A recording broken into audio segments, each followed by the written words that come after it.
tani ma ahan qiso mala awaal ah ama meel laga soo min guuriyay balse waa qiso murugo badan oo ku dhacday qoys ka mid ah qabaa'ilada laga tirada badan yahay ee ku noolaa magaalada Muqdisho xilligii uu dagaalkii sokoye qarxay. qisadan waxay ka hadlaysaa dhibaatooyinkii loo geystay qoys ka mid ah beelaha aan hubaysnayn lagana tirada badan yahay marka la joogo geyiga Soomaalida. qisadan waxaa ka sheekeynaya gabar aan magaceeda ku soo koobnay Nuurto si baahinteenu aysan saameyn ugu yeelan. fadlan si gudbi muuqaalka hana ilaawin inaad follow soo dhahato boggeena Qarnimo TV, like-na aad saarto muuqaalka si uu u gaaro saaxiibo badan. qisadan waxa ay ku bilaabanaysaa sida tan, aniga oo u akhrinaya sidii Nuurta ay noogu soo gudbisay. waxaan ahaa 16 jir markii uu dagaalkii sokeeye ka qarxay magaalada Muqdisho.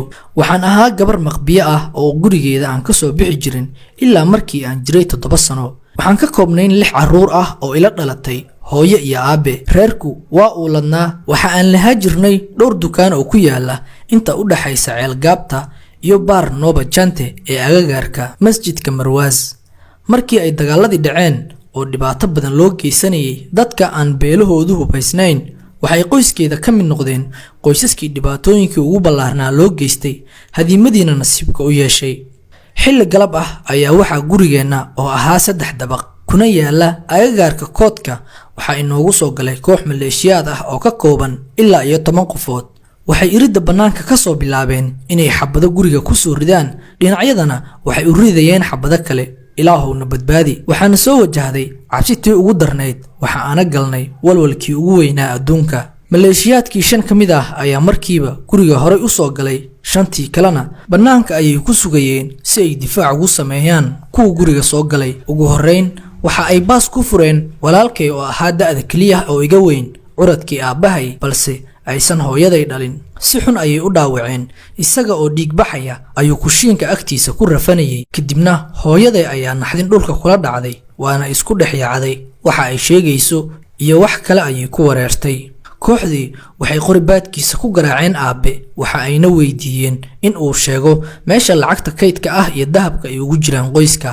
aabe si uu naftiisa iyo nafteenna u badbaadiyo ayuu u sheegay meelihii waxyaabihii kaydka ahaa ay inoogu jireen oo dhan.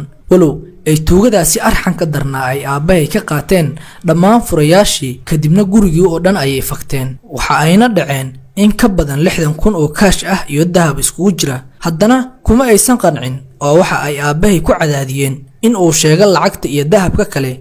markii uu u sheegay inaysan jirin meel ay wax lacag ama dahab ah ay ugu jiraan, waxa ay ku yiraahdeen ashhaado. isla markiiba xabad ayay uga dhufteen wejiga iyo caloosha, kadibna isaga oo rafanaya ayay ka dhaqaaqeen.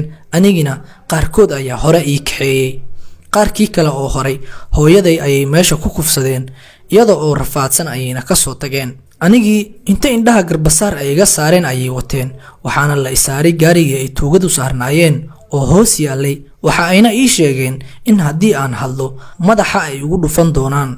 waalidkiis qof la dilay, walaalkiis la dilay, hooyadiis hortiisa lagu faraxumeeyey, isaguna afduub gaari loo saartay. sababta uu ooyi waayo anigu ma garanayo, laakiin oohintii oo aan cishan waayey darteed ayaan mir beelay. waxa aanu ku dhacay gaariga sagxadiisa. dhammaan dadka dariska ah way ogaayeen waxa nagu dhacay, mana jirin qof wax gurmad ah noo sameeyey. walow ay jireen dad ka xun waxa nagu dhacay, haddana nooma aysan arwaaxi karin.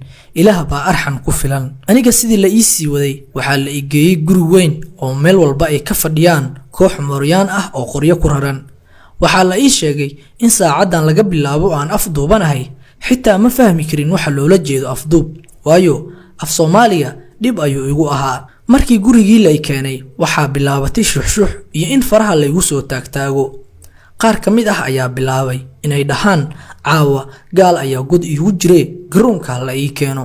waxaa la isweydiinayaa goorta kawaanka la isaarayo. dablay kasta waxa uu jeclaan lahaa inuu mar maqlo waa la kufsanayaa si faylka uu dhinaciisa uga soo galo. laakiin ninkii kooxdii tuugada ahaa madaxa u ahaa ee aabbahay dilay, hooyadayna soo faraxumeeyey, waxa uu go'aansaday inuu kaligiis i haysto oo nimanka kale aysan ii soo dhowaan.